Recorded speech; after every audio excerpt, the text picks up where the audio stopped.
خلينا لسه مع عمرو اديب وبيتكلم في موضوع مهم جدا، وهو موضوع الاتصالات الكتير اللي بتجيله وبتيجي لاصحابه وبتجيلنا كلنا بالمناسبه، يعني من شركات التسويق العقاري، وبيعرضوا عليك بقى عقارات وفلل وشقق مصيفيه وكل الكلام ده. وطبعا هم مش لاقيين يبيعوا بالمناسبه، يعني العقارات كتير، وخد الموضوع بسطحيه شديده جدا والازعاج.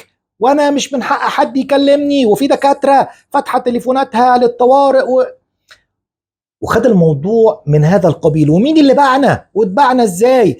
انا شايف النظره دي نظره سطحيه جدا جدا جدا. الموضوع مفروض انه اعمق من كده ونتكلم فيه بعمق.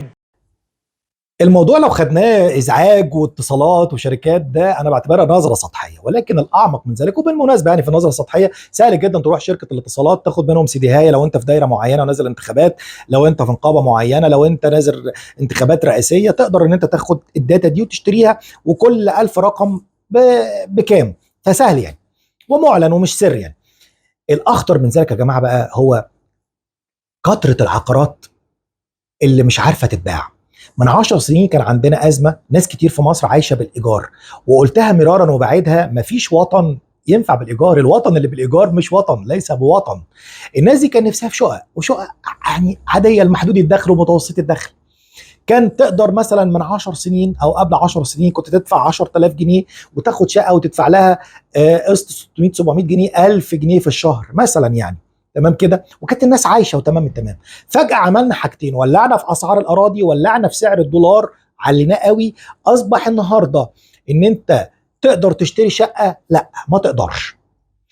لسه الناس عايشه بالايجار، والناس بينقل من مكان لمكان. لو عايش في منطقه كويسه بعد فتره مش هيقدر يدفع الايجار لانه بيزيد عليه، وبقى مش حمل ان هو يدفع ايجار زياده، ينتقل لمنطقه اقل ثم منطقه اقل ثم منطقه اقل، والكيرف نازل. طب ايه اللي حاصل؟ اللي حاصل ان انت بقى دلوقتي عملنا عقارات كتير ووحدات كتير، بس اسعارها كام؟ اسعارها في غير متناول المواطن المصري. كافه المواطنين ما يقدروش يشتروا العقارات دي، عشان تبقى عارف يعني. حتى الاغنياء، ما هو الغني ده هو ساكن في فيلا مثلا 1000 متر، ممكن تعرض عليه بقى فيلا تانية 5 6000 متر، هو برضه مش قادر يشتريها لان ما بقاش عنده الكلام ده. ايه اللي بيحصل؟ اللي بيحصل ان انت ممكن تدخل دوله او كيان او عده كيانات تشتري كل العقارات في مصر، وده اللي بيحصل دلوقتي. انت ما بتقدرش تبيع في مصر، انت بتبيع بره مصر. بيجي حد يقول لك: اه ايه المشكله لما نبيعهم؟ ما هياخدوا العقارات معاهم. انا هنا اسمح لي اقول لك يعني، وبين قوسين ايها الغبي: هو انت لو فضل كل شويه حد يجي يشتري عندك في بلدك حاجه، ايه اللي هيفضل لك من بلدك ومن وطنك؟ ما انت كده بعت كل حاجه. عقارات بعتها، اراضي بعتها، مصانع بعتها، كل مقدراتك مرهونه للبيع ومعروضه للبيع. ماذا تبقى لك ان انت يعني يبقى لك وطن؟ هو الوطن ايه؟ اصبح دلوقتي من 10 سنين مثلا كان سعر الدولار 5 جنيه، او يعني من 5 ل 6 جنيه. يعني لو دخلت بمليار دولار كانوا يعملوا 5 6 مليار جنيه مصري.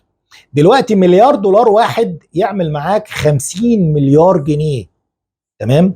مليار دولار واحد يعمل معاك 50 مليار جنيه، تقدر تشتري من خلاله كومباوند كامله بمليار دولار. وخلي بالك، المليار دولار عند ناس معينه، تعرفهم، عندهم نجمه كده، تمام، مثلثين بالمقلوب ولا حاجه. من هنا ياتي الفرق بين التفاهه وان احنا ناخد الموضوع والامور بسطحيه، وناخد الامور بعمق ونحلل. معركتنا معركه وعي. اشوفكم الحلقه الجايه.